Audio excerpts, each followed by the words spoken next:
Minimum ভোটারের বয়স হইতে হবে 40। এই 40 বছর বয়সের লোকগুলো যদি ভোটার হয়, ভোট সেন্টারে মারামারি হবে না।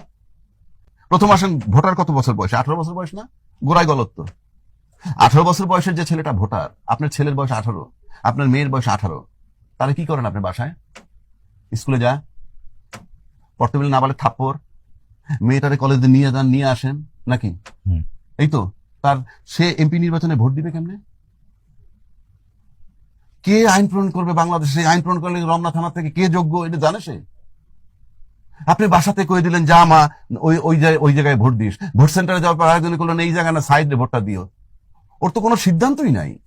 আপনি এই লোকটার ভোট নিয়ে কিভাবে এমপি হন? তাহলে আপনি এক্ষেত্রে আপনার পরামর্শ? আমার পরামর্শ, খাক বা না খাক, মিনিমাম ভোটারের বয়স হইতে হবে 40। কারণটা কি? কারণ রাসূল পাক জন্মে রাসূল ছিল, নবুয়তি 40-এ। 40 হলো পরিপক্কতার চিহ্ন। না তো রাসূল জন্মে রাসূল নাকি মিথ্যা বলতেছি? তার নবুয়তি তো 40-এ। 40 হলো একটা প্রতীকী যে মানুষ পরিপক্ক হয়, কাজে সে নির্বাচন করতে পারবে, সিলেক্ট করতে পারবে, সে ঘরে বাইরে কাজ করে। আপনি 18 বছরের বাচ্চা তো রোজগারও করে না।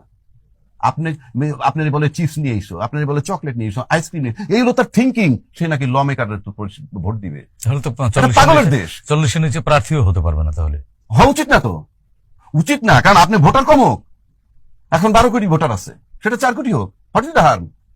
1 নম্বর। 2 নম্বর হলো, এই 40 বছর বয়সের লোকগুলো যদি ভোটার হয়, ভোট সেন্টারে মারামারি হবে না। 40 বছর লোক মারামারি করে না। তার মানে কি আপনি ভোটার এবং নাগরিক দুটি আলাদা করতে চাচ্ছেন? নাগরিক তো থাকবেই, আরে নাগরিকত্ব অসুবিধা কি? আপনার আইডি থাকবে, আপনি নাগরিক। কিন্তু আপনি ভোট সেন্টারে মারামারি কারা করে বলেন তো? বুকে হাত দেন, বুকে হাত দিয়ে বলেন কারা মারি করে? 18 থেকে 25। 40 লোকে করে, কিশোর তরুণরাই করে।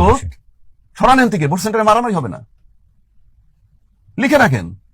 আবার 25 বছর বয়সে এমপি হইতে হবে পার্লামেন্ট, সংসদে। পৃথিবীর কোথাও কেউ এই নজির নেই। এইবার আসেন ওই উন্নত বিশ্বের কথা বলেন তো।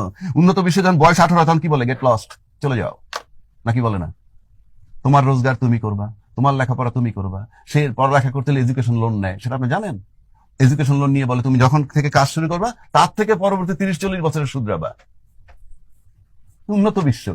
সে তো মাঠে নেই মেয়ে 6 মাসের মধ্যে দুনিয়া দেখে ফেলে, ওরে আল্লাহ, পড়তে হবে, ব্যাংকে টাকা নেওয়া লাগবে, আমার দায়িত্ব আমার, যে আমার দায়িত্ব নিতে পারে সে তো অন্যের দায়িত্ব নিতে পারে, চুজও করতে পারে। আপনার লোকে সেটা আছে? আপনাকে এই যে আমরা উন্নত বিশ্বের তুলনা দেই, হ্যাঁ, রাম ছাগলের মতো আল্লাহ। উন্নত বিশ্বের, আপনি নিজে উন্নত না, আপনি উন্নত দেশ টানলে কি হবে?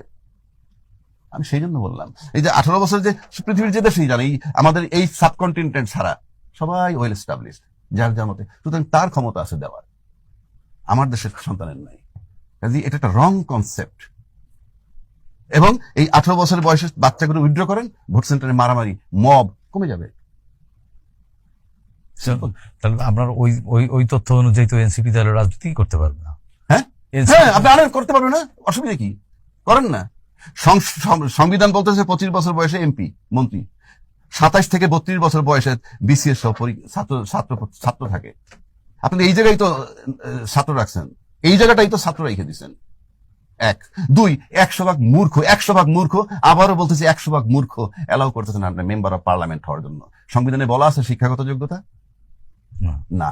একটা মূর্খ লোক যখন এমপি হয়, রাম ছাগল সোজা বাংলায় বলে, সে যখন 10 জন সচিবের সাথে আলাপ করে কি কথা বলবে? আপনি বলেন না, কি কথাটা বলবে? কি মমতাজ কথা বলছে আর্মি জেনারেলদের সাথে বসে, কি আলাপটা করছে? কি আপনি বলেন না, কি আলাপটা করছে? কি হাইটে যায় আমার বন্ধুর বাড়ি, এই এই এই এই কইছে, আর কি? আপনি বলেন না, কি কথা বলবে? আইজির সাথে কি কথা বলবে? জি, এই দেশটা হলো মূর্খ লোকের জন্য দেশ, এবং পলিটিক্স ইচ্ছাকৃত ভাবে বানাইছে, পরিষ্কার।